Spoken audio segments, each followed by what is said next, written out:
I never believed in ghosts. Not really. I thought haunted places were just abandoned buildings with bad wiring, creaking pipes, and people's imaginations running wild. That was before I took the night job at the old train station on the edge of town. They had shut the place down decades ago after a tragedy, but recently the city wanted to reopen it as a historical site. Until renovations were done, they needed someone to watch the place at night, to keep out vandals and squatters. I needed the money, so I signed the papers without asking too many questions. The first night, the air felt wrong. Not cold, not hot, just heavy, like breathing through wet cloth. The building loomed in front of me, massive stone arches black against the sky. The windows were boarded, but some had cracks that looked like eyes.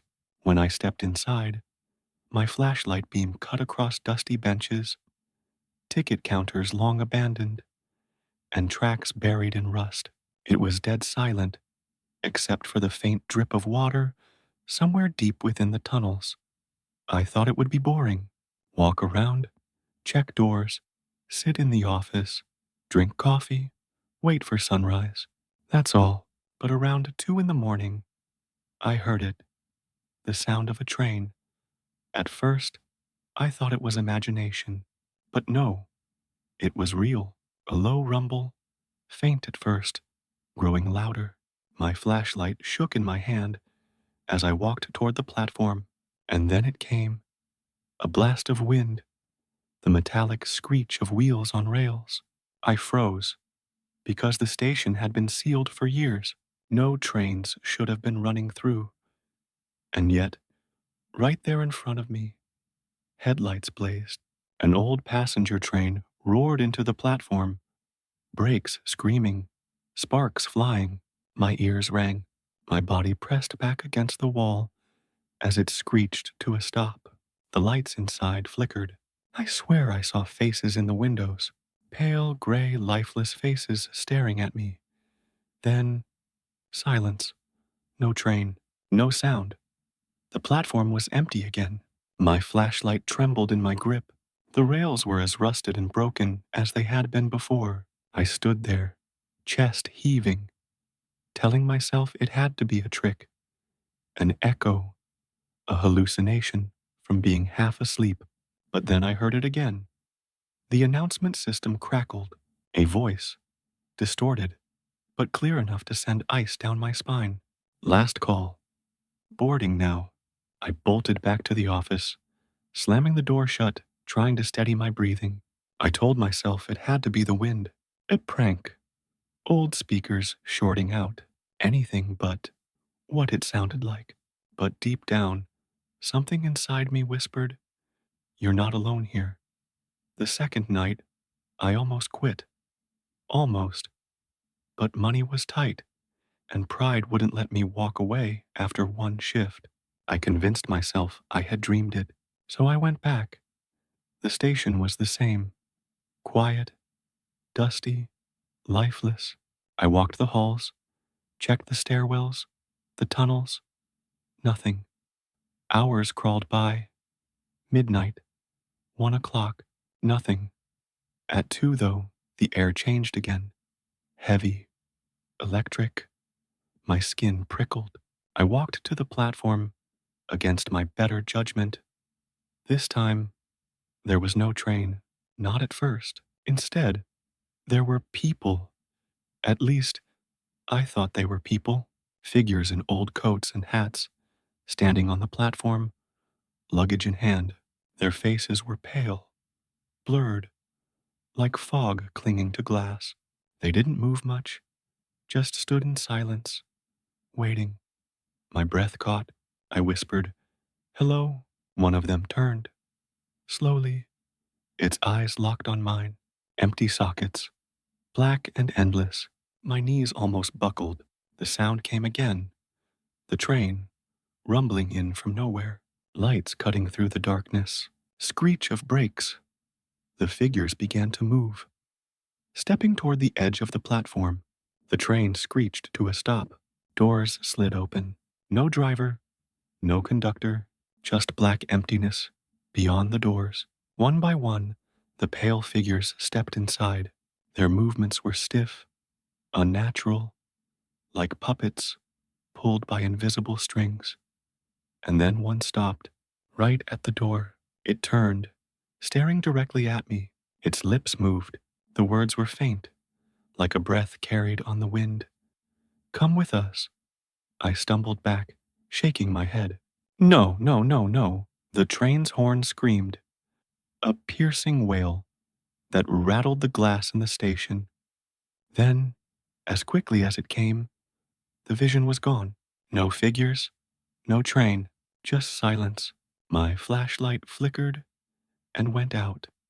I don't know how long I sat in that silence, heart pounding, ears straining for any sound. Eventually, the sun came, pale light cutting through the station windows. For a few hours, it looked almost normal, but I knew I had seen them, and I knew they had seen me. The third night, I promised myself I wouldn't go near the platform. I would stay in the office, keep the doors locked, headphones in, and count the hours until sunrise. That was the plan, but it didn't matter because they came to me. It started with footsteps in the hallway outside the office, slow, dragging, not hurried like vandals or kids sneaking in. These were measured, rhythmic, like someone pacing, waiting. I grabbed my flashlight, swallowed hard, and pressed my ear against the door. The sound stopped. The air grew still. For a moment, I thought it was over. Then the doorknob began to turn. My chest seized. I threw my weight against the door, locking it with my body, but it was already locked from the inside. The knob twisted back and forth, slow at first, then harder, rattling in its socket. A voice whispered through the crack, low, distorted, like it traveled miles to reach me. Boarding now. I stumbled back, heart pounding. My flashlight flickered again, sputtering like it was dying. I smacked it, cursing under my breath. When the beam returned, the knob was still, the hallway silent, but on the wall opposite me, words were scrawled in thick, dripping black letters that hadn't been there a second ago. Your nexty froze. My throat dried. I blinked, and the words were gone, just dust and cracked plaster. I don't know if I screamed or if the sound was only in my head. Either way, I didn't sleep. By the fourth night, I stopped lying to myself. Something was here, something that didn't want me to leave. That night, I carried more than a flashlight. I brought a crowbar. It felt ridiculous, like a child clutching a toy sword. But the weight of it in my hand was the only thing keeping me sane. For the first half of my shift, nothing happened. Midnight passed quietly. I almost believed maybe it was over. But at 1:30, the lights in the hall flickered. The air grew heavy again. This time, I heard more than footsteps.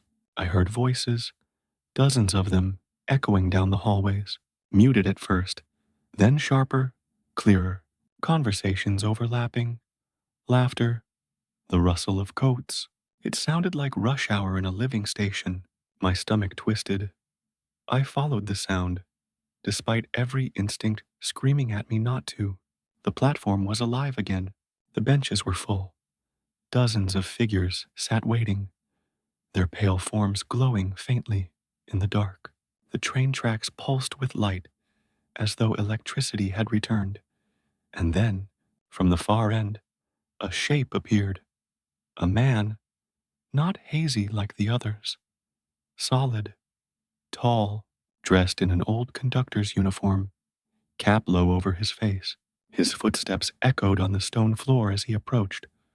The crowd of figures turned toward him as one, their mouths opened in unison, letting out a long, rattling sigh that shook the walls. The conductor raised his hand, pointing directly at me. Ticket! The word reverberated through my bones. I stumbled back, shaking my head. I don't, I don't have one. He stepped closer. His eyes caught the dim light. They weren't human. Black voids swallowing the glow around them. Everyone rides. No exceptions. The ground trembled as the train roared into the platform again. Screeching, wailing, sparks flying. Doors opened. The figures rose as one. Filing toward the train, I turned and ran. My legs barely moved, heavy as if the air itself pulled me back. I didn't look behind me. I didn't want to. Back in the office, I slammed the door shut, shoving the crowbar through the handle as a makeshift barricade. My chest burned, lungs screaming for air. The horn blasted outside. The office walls rattled. Then, silence. I sat in the dark, trembling, until dawn painted the windows pale gray. The next morning, I searched the building records. I needed to know what had happened here, why this station had been closed. The articles weren't easy to find. Most had been scrubbed, hidden, but I dug deep enough. 50 years ago, a derailment, a passenger train full of late-night travelers never made it out of the tunnel. Dozens killed. Survivors said the conductor didn't brake in time, as though something compelled him to push faster into the dark. The bodies weren't all recovered.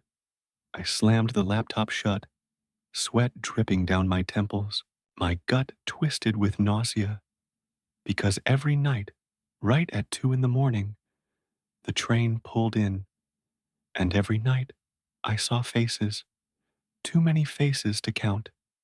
The 5th night, I almost didn't show up. I sat in my car, outside the station, staring at the crumbling stone facade, my hands clenched around the steering wheel. Every instinct told me to drive away, never look back, but something heavier than fear kept me there. Curiosity, maybe, or the strange pull of the place itself, like invisible hands on my shoulders, dragging me toward the doors. By the time the clock struck midnight, I was inside again. The silence was unbearable. It wasn't peace. It was waiting, the kind of silence that breathes. I paced the office, crowbar in one hand, flashlight in the other, one a weapon, the other a lifeline. I told myself I would not leave this room. No platforms, no hallways, no wandering into the belly of the station where shadows whispered. I would sit right here until dawn. But at 1:55, the air shifted again. It wasn't just heavy this time. It was suffocating. My lungs struggled to pull in air. The temperature dropped so low, I could see my breath curling in the flashlight's beam. My ears popped, as if a massive weight pressed down on the entire building. And then the sound began. Not footsteps, not voices, something worse. The whistle of the train, long, mournful, drawn out, shaking the glass in the windows. The sound of the damned being called home. I clenched the crowbar tighter. I whispered to myself, "Stay here, just stay." But the door creaked open. I froze. I hadn't unlocked it. I hadn't touched it. But slowly, deliberately, the door swung inward, revealing the hallway bathed in faint, unnatural light. I wanted to slam it shut, to lock it again. But in that light, I saw movement, figures, dozens of them, drifting past the doorway like a tide of shadows. They didn't look at me. They didn't need to. Their presence alone filled the air with dread. And then he came. The conductor, tall, broad, uniform pressed, and spotless despite the decay of time. His cap was pulled low, but I saw his smile, wide, inhuman, stretching too far across his face. Ticket, the word, rattled in my skull like a gunshot. I shook my head, backing into the office. "No, I'm not one of you. I'm alive." The conductor stepped over the threshold. The crowd behind him froze, heads snapping toward me all at once. Dozens of hollow eyes locked on my body. My skin crawled. "You boarded the moment you walked through these doors," the conductor said. His voice wasn't sound. It was vibration. It made the walls tremble, the floor quake. "You belong here." I raised the crowbar. My hand shook violently, but I forced myself to speak. "Stay back." The conductor tilted his head. Amusement flickered across his face. He raised a gloved hand and gestured toward me, and then the shadows surged. Figures poured into the office, arms outstretched, their touch colder than death. I swung the crowbar wildly, hitting nothing but air.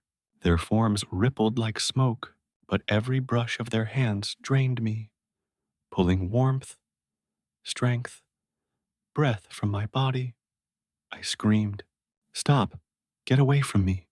The conductor stepped closer, his footsteps thunderous in my ears. "All aboard." My flashlight flickered and died. The world plunged into blackness. Hands clawed at me from every side. I fell to my knees, gasping, drowning in the weight of their presence. And then, silence. The office was empty, the door shut. My flashlight sputtered back to life. I sat curled on the floor, trembling, the crowbar clattering beside me. My breath came in ragged sobs. I wanted to run, but my legs wouldn't obey. When dawn finally came, I stumbled out into the parking lot. The air outside was fresh, almost sweet, as if the world beyond the station was untouched by the horror within. I swore I wouldn't return. I told myself I'd quit. Money be damned. But that night, as I lay in bed, something happened. The whistle, long, low, mournful, not from the station, from outside my window. I shot upright, heart hammering. My house was miles away from the tracks. No trains had run here in decades, but the sound was unmistakable. And when I looked out the window, I saw them, figures on my street, standing in the glow of the lamplight, pale, waiting, luggage in hand. I slammed the blinds shut, pressed my back against the wall, and prayed for morning. I didn't sleep that night. Every time I closed my eyes, I heard the whistle. It wasn't faint anymore. It was inside my skull, rattling my teeth, vibrating through my bones. My chest ached with every echo of it, as though my own heartbeat had synced to the rhythm of that cursed train. When the sun rose, I thought maybe it would stop. It didn't. The sound lingered, low and constant, like a heartbeat beneath the world. By afternoon, I couldn't take it anymore. I drove back to the station. My hands shook on the steering wheel, sweat dripping down my temples. I didn't want to go back, but I knew I had no choice. The haunting didn't stay at the station. It had followed me, and somehow I knew the only way to face it was to return. The building looked different in daylight, less monstrous, more like a relic of history than a prison. But as I stepped inside, the air thickened again. Dust swirled in the beams of light cutting through the windows. Every step echoed too loudly. I told myself I'd just look around, prove to myself there was nothing here. That's when I found the journal.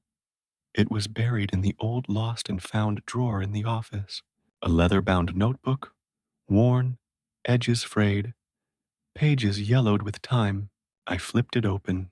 The handwriting inside was jagged, frantic, uneven. I can hear them at night. They wait for me. They want me to drive again. But I won't. I won't. I'm not their conductor anymore. My blood ran cold. Page after page, the same scrawl. Descriptions of faces in the windows, of passengers staring without eyes, of a whistle that never stopped. The last entry was dated the night of the crash. They won't let me stop. The brakes don't work. I'm not the one in control. God help me. I can see the tunnel. The words ended there, the page torn halfway across, as if ripped away mid-sentence. I slammed the book shut, my hands trembling. The whistle screamed again, louder than before. It rattled the office windows, made the walls vibrate. I stumbled back, clutching my ears. And then I heard it. Ticket? The word came from behind me. I turned slowly, dreading what I already knew I'd see. The conductor stood in the doorway. His uniform was immaculate, but his skin was pale, stretched tight over bones. His grin split impossibly wide. You've seen the logs. You know the truth. I tried to back away, but my legs hit the desk. This isn't real. You're not real.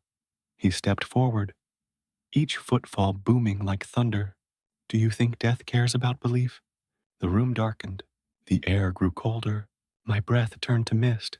The journal in my hands snapped shut on its own. You boarded the moment you agreed to watch this place, the conductor said.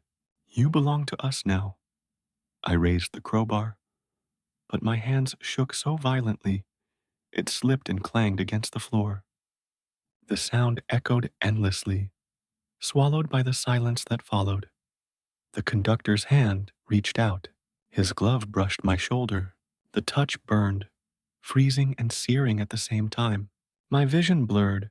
For a second, I wasn't in the office anymore. I was in the train, seats lined with passengers, pale and unmoving. The windows black, nothing beyond them.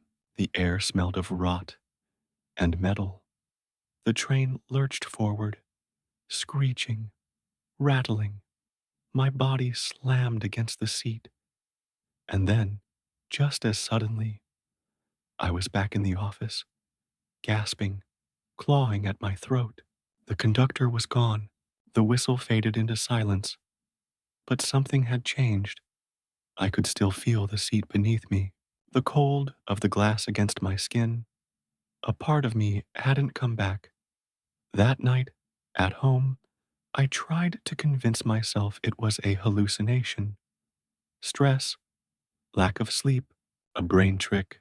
But when I looked in the mirror, I saw something that made my stomach twist. Behind my reflection, faint and hazy, the conductor stood, smiling. I stopped going to work. I couldn't focus, couldn't eat, couldn't breathe without feeling that whistle vibrating through me. Every time I looked in a mirror, the conductor stood behind me, patient, smiling, waiting. I tried covering the mirrors, sheets, towels, duct tape. It didn't matter. At night, I'd still see him, reflected in the dark of the TV screen, in the glass of my phone when it shut off, in the sheen of water in the sink. His grin never wavered, his eyes never blinked. And then the passengers started appearing. At first, it was just shapes in the corner of my vision, shadowy figures, lingering by the hallway, half seen when I turned too fast. But soon, they grew clearer. A man in a bowler hat, sitting motionless at my dining table. A woman clutching a handbag, staring blankly from the foot of my bed. They never spoke. They never moved. They just watched. I called my sister, tried to explain what was happening. She thought I was having a breakdown, told me to get some sleep. But as she spoke, her voice faltered. I knew she saw it too, because reflected in the glass of her kitchen window, the conductor stood behind me, smiling through the phone screen. She hung up. I haven't heard from her since.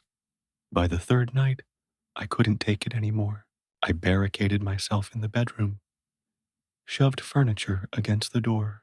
I sat in the corner with the crowbar clutched tight, waiting, listening. The house groaned.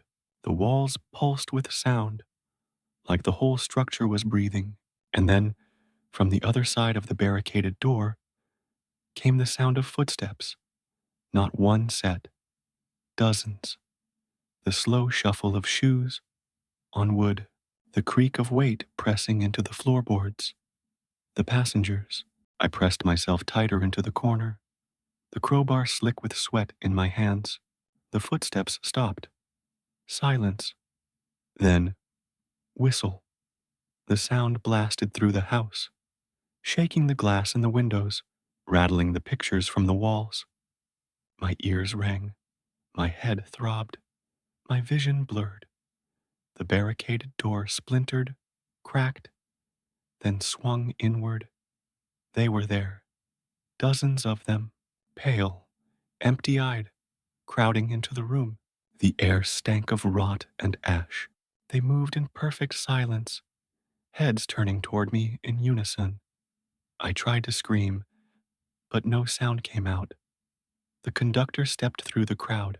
His uniform was pristine, untouched by decay.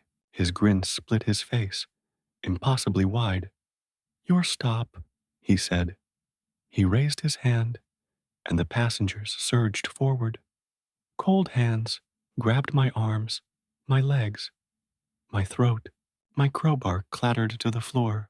I was dragged from the corner, lifted, pulled into the sea of lifeless faces. The room dissolved. My house was gone. I was on the train.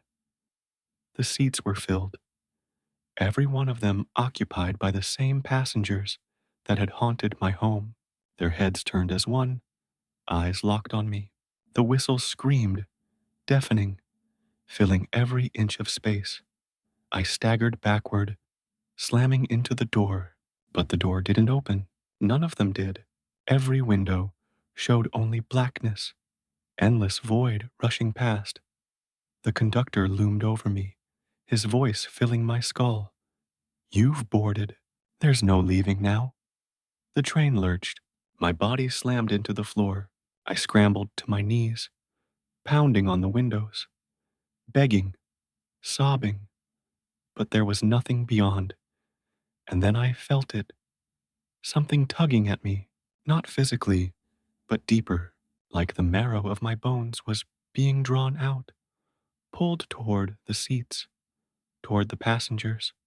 One by one, they opened their mouths, wide, wider than humanly possible, black voids where throats should be. The sound that came from them wasn't a scream. It was worse. It was the whistle of the damned.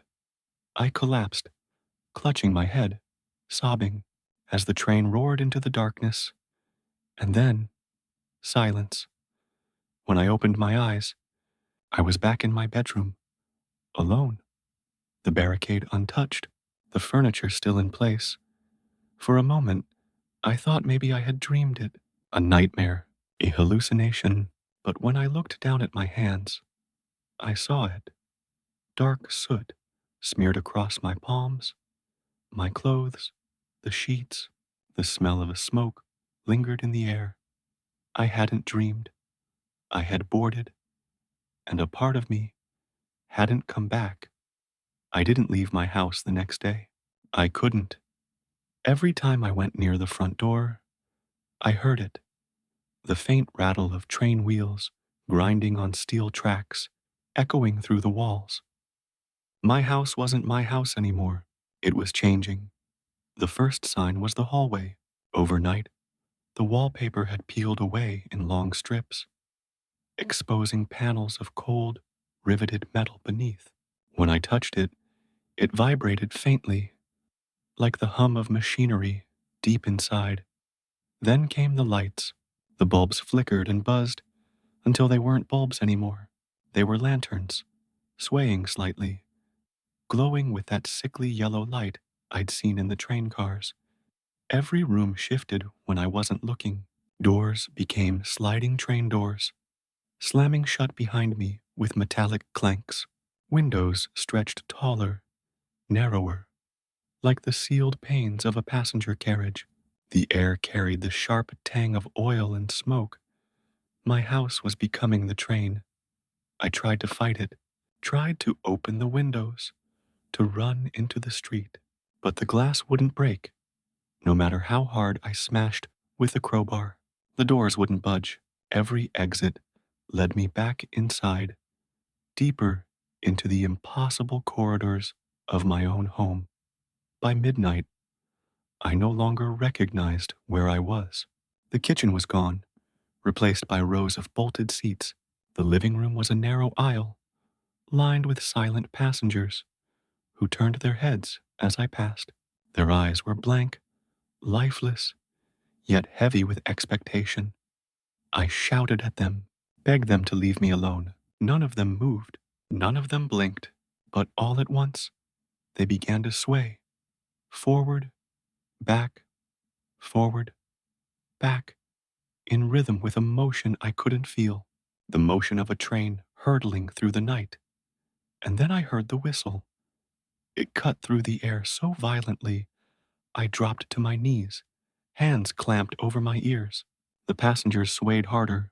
The lights flickered, stuttering, plunging everything into moments of pitch black. In the darkness, I felt them leaning closer, cold breath against my skin, fingers brushing my arms. When the lights came back, the conductor was standing at the far end of the aisle. His smile was wider than ever, splitting his face in a grotesque mask of delight. His voice carried through the car, though his lips barely moved. "You've boarded," he said, "but you fight it still." I scrambled backward, slamming into the wall of the aisle. My voice shook. "I don't belong here. I never boarded your train." His grin stretched further, teeth gleaming too white, too sharp. "Every choice you made brought you here. Every step, every glance. You were always coming aboard. You just didn't know your ticket was waiting." The passengers all turned toward me, their heads tilting at the same impossible angle, necks bending like broken twigs. Their mouths opened, and the whistle poured out, endless, shrieking, deafening. The conductor raised his hand, and the sound stopped instantly. Silence crushed down, heavier than the noise. "You have one choice left," he said. His eyes gleamed like hot coals. "Stand and ride, or resist, and be torn apart."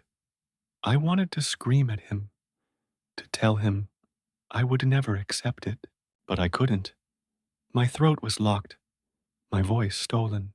All I could do was shake my head, trembling, backing away. The conductor stepped closer, his shadow stretched impossibly long, crawling across the floor until it touched my feet. The instant it did, I felt it, something pulling at me again, dragging at the marrow of my bones. I collapsed, clutching my chest, gasping for breath. My body felt heavy, sinking, as though the floor had turned liquid and was swallowing me whole.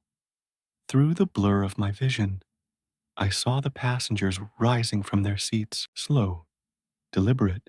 They moved closer, surrounding me in a tightening circle. The conductor's grin never faltered. "Your stop is coming." And then the world lurched. The walls of the house split open, replaced entirely by steel and glass. The floor tilted, shuddered, as wheels screamed beneath me. My house was gone. The transformation was complete. I was no longer trapped in a home becoming a train. I was inside the train itself. And this time, I knew there was no going back. The train was moving now. I could feel it. Every shudder, every rattle of steel on steel, vibrating through the floor into my bones. The air smelled of ash and smoke, heavy and choking, though there was no fire. Outside the windows, nothing but blackness, deeper than night, swallowing everything. I staggered down the aisle, trying to stay upright as the car rocked side to side. The passengers sat silently, rows upon rows of pale figures, their heads tilting to follow my movements. But something was different this time. They were whispering. At first it was faint, like a hiss of static, but as I drew closer, the words sharpened, distinct voices bleeding through the air. He wouldn't let me leave. I begged him, I never bought a ticket. I never. My children, they burned. They're still waiting for me. I was asleep when it derailed. I never woke up. I never woke up. Each whisper clawed into my ears, burrowed into my skull. These weren't random voices. They were stories, memories, fragments of lives stolen and swallowed by this endless ride. I stumbled past them, clutching my head. The further I went, the louder the whispers became, until they merged into a storm of grief and agony. 100 lives, 100 deaths, all trapped here, and then, all at once, silence. I froze. Every passenger turned toward me at once, their mouths stretched open, not in screams, not in whistles, but in grotesque smiles, too wide, teeth too sharp. At the end of the aisle, the conductor stood waiting. "You hear them now," he said. His voice was smooth, calm, but beneath it, I felt the weight of centuries of command. Their journeys never ended. Neither will yours. My voice cracked, barely audible. I don't belong here. I didn't die in your crash. I'm alive. The conductor tilted his head, the grin never fading. Alive? Do you think this ride only claims the dead? He stepped forward, and the lights flickered. Death is just another station. Life is another. The line runs through both, and the train always collects its passengers. The words hit me like a blow. This wasn't just a ghost train. It was something worse, a force that reached into both worlds, dragging souls from the living and the dead alike. "No," I whispered. "No, I won't ride. I won't." The conductor's grin widened. If that was even possible, then you resist. He snapped his fingers. The passengers rose from their seats in unison, their movements jerky, unnatural, as though pulled by invisible strings. They shuffled toward me, arms outstretched, fingers twitching. I swung the crowbar wildly, smashing into the nearest figure. Its head snapped sideways with a sickening crack, but no sound escaped it, no scream. It just straightened again, neck twisting back into place, eyes empty. I backed down the aisle, swinging, screaming, tears burning in my eyes. They kept coming, dozens of them. Their whispers swelled again, overlapping, drowning out my thoughts. "You can't leave. You're one of us. You were chosen. Your stop is here." I tripped over a seat, crashing to the floor. The crowbar clattered away, out of reach. The passengers closed in, their pale faces looming above me. Cold hands grabbed my arms, my legs, pressing me down. And then the whistle screamed. It tore through the car, rattling the windows, shaking the walls. My vision blurred, my ears bled. I thought my skull would split apart. Through the haze, I saw the conductor kneel beside me. His face hovered inches from mine, his eyes glowing faint red. "This is your final choice," he whispered. "Stand and ride, or resist, and be torn apart." The hands tightened around me, crushing, suffocating. My ribs creaked. My lungs screamed for air. I thrashed, sobbing, clawing at the floor. My voice cracked in a desperate scream. "I won't ride. I won't." The conductor's grin faltered for the first time. His eyes narrowed. "Then resist." He snapped his fingers again. The passengers opened their mouths wide, too wide. Their jaws stretched, splitting skin, black void yawning inside. From their throats poured not words, not whistles, but a roar of sound so violent it wasn't noise anymore. It was pure force. The air itself tore apart. I screamed as my body was pulled in every direction. Skin stretching, bones creaking, vision fracturing.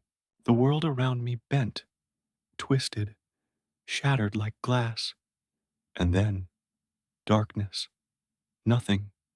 For a long moment, I thought it was over, that I had been torn to pieces, erased from existence.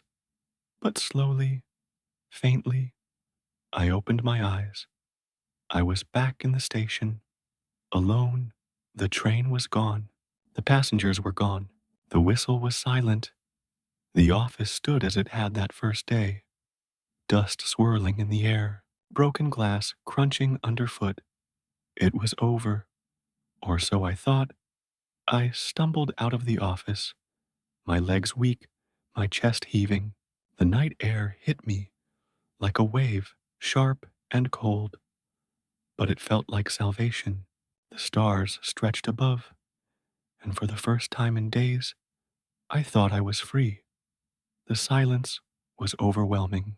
No whistle, no rumbling tracks, just the sound of my own ragged breathing and the crunch of gravel beneath my shoes as I staggered toward my car. I drove home with trembling hands on the wheel, glancing in the rearview mirror every few seconds. Nothing stared back. No conductor, no passengers, just me. By the time I reached my house, dawn was breaking. The first light of morning spilled over the horizon, painting everything in gold. I collapsed onto the couch and slept, a heavy, dreamless sleep. When I woke, the sun was high, and for a moment, I felt normal again. The train hadn't followed me back.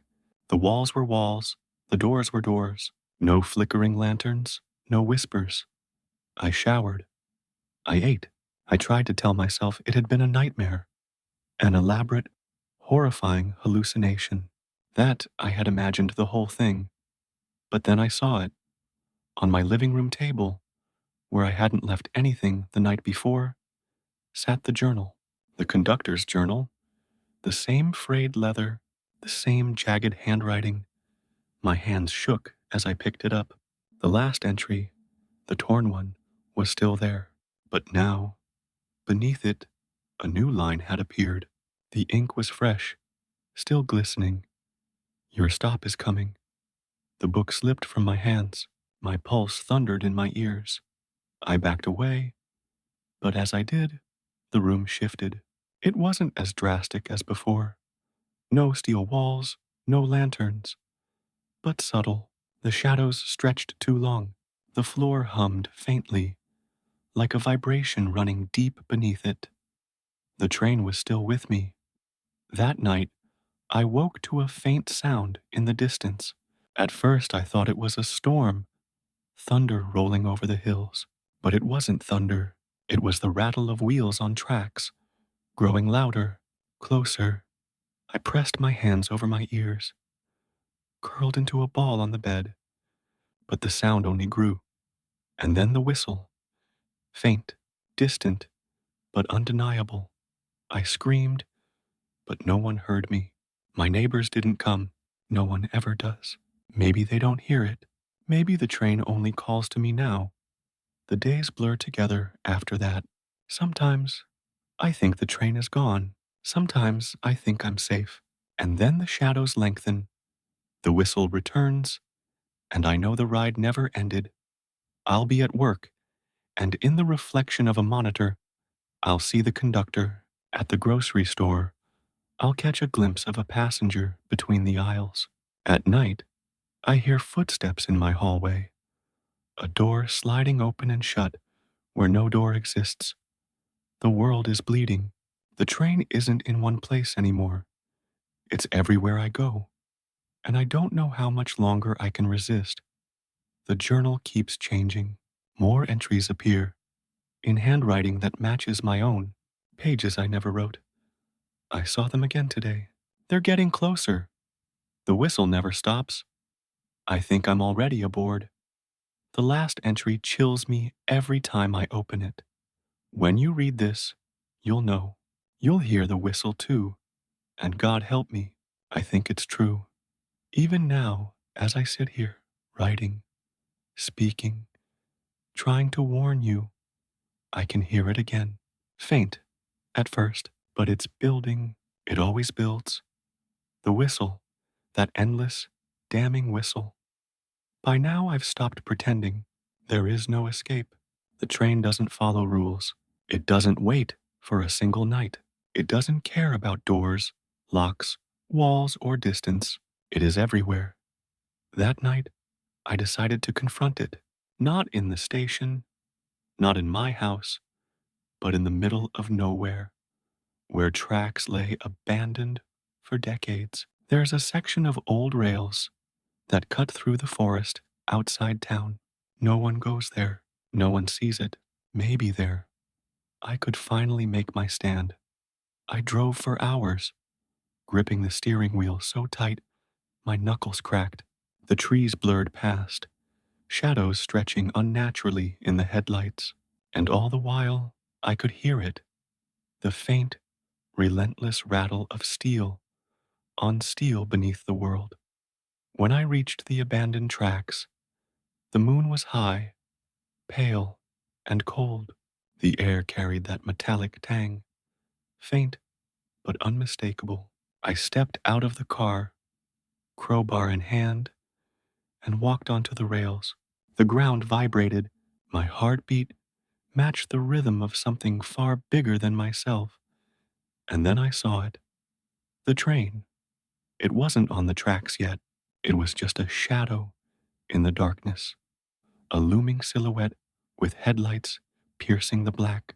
The closer I got, the more I realized it wasn't just a train. It was alive. The metal seemed to breathe, expanding and contracting. The rails shuddered under its weight, though nothing had touched them yet. Passengers leaned from the windows, pale and empty-eyed. They whispered fragments of their lives, secrets I couldn't comprehend. Their voices combined into a chorus of despair. The conductor appeared at the front of the train, cap low, grin wide. "You came," he said. "Good. Your stop is here." I swung the crowbar in desperation. "I won't board." "I won't," he laughed. It wasn't a sound. It was the vibration of the train itself. The ground beneath me shifted, the rails bending, twisting. The forest around me blurred, trees stretched and warped. My car vanished. Nothing was real anymore but the train and the tracks. The passengers surged, not stepping but flowing toward me like smoke. Cold fingers clawed at my arms, my legs. I fought, screamed, swung, but it was futile. Every touch burned, drained, ripped pieces from me. "You were chosen," the conductor said. "Everyone is, and everyone contributes. This train is endless. It collects lives, pulls them in, adds them to the line. It cannot stop." I realized then what it wanted. It didn't just take me, it needed me to join it, to bring others, new passengers, new lives, new energy. The train feeds on fear, despair, and surrender. It never tires. It never rests. I slammed myself against the rails. "No, I won't help you." The whistle screamed. The passengers opened their mouths in unison. The sound wasn't a sound. It was a force that shattered my vision, rattled my bones, tore at my mind. I fell to my knees, clutching my head, trying to block it out, to resist. But the conductor stepped closer. "Resistance is part of the ride. It strengthens the train, but all resistance ends the same way." I screamed. My voice echoed through the darkness, swallowed by the train. Hands reached out, more intense now, pulling at my body, twisting me toward the shadowed doors at the front of the engine. And then, in the midst of chaos, a whisper reached me, my own voice, or maybe the train's. "Join or be broken." The last thing I saw before being pulled toward the open doors was the reflection of my own eyes in the conductor's, wide with terror, but also something else. Acceptance. Because the train does not fail. The doors yawned open before me, black, endless, impossible. I could see nothing beyond them but shadows, swirling like smoke, thick and alive.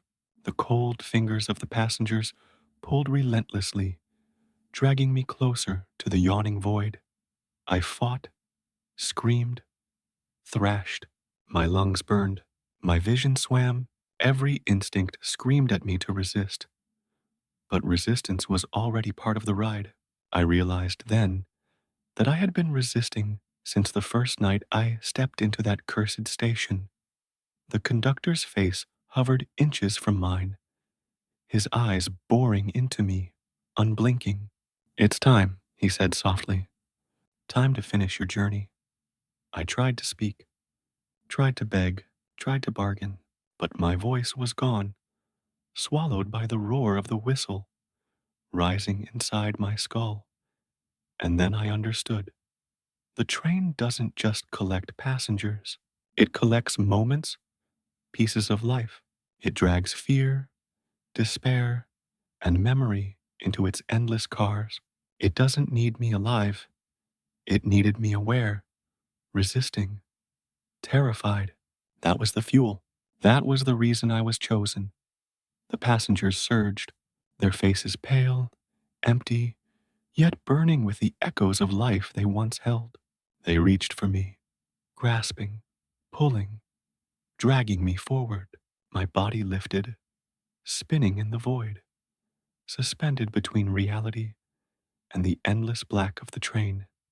"Your stop," the conductor whispered. The last thing I saw was his grin, wide, unending, impossibly perfect. His hand extended, inviting me into the darkness. And then my world collapsed. I fell into nothing. And yet I could still see. I could still hear. The whistle screamed louder than ever. I was aboard. I am aboard. The train stretches into infinity, wheels grinding on tracks that go nowhere and everywhere. The passengers sit, waiting, whispering fragments of their lives, their terror, their despair. And now I am one of them, watching, waiting, listening. Sometimes, in the dark, I see shadows outside the windows, new faces approaching, unaware of the choice that waits. They think they are alive. They think they are safe. The conductor smiles, always smiling, and I know what he thinks, because now, in some way, I do too. The whistle blows, and the train moves again. It never stops.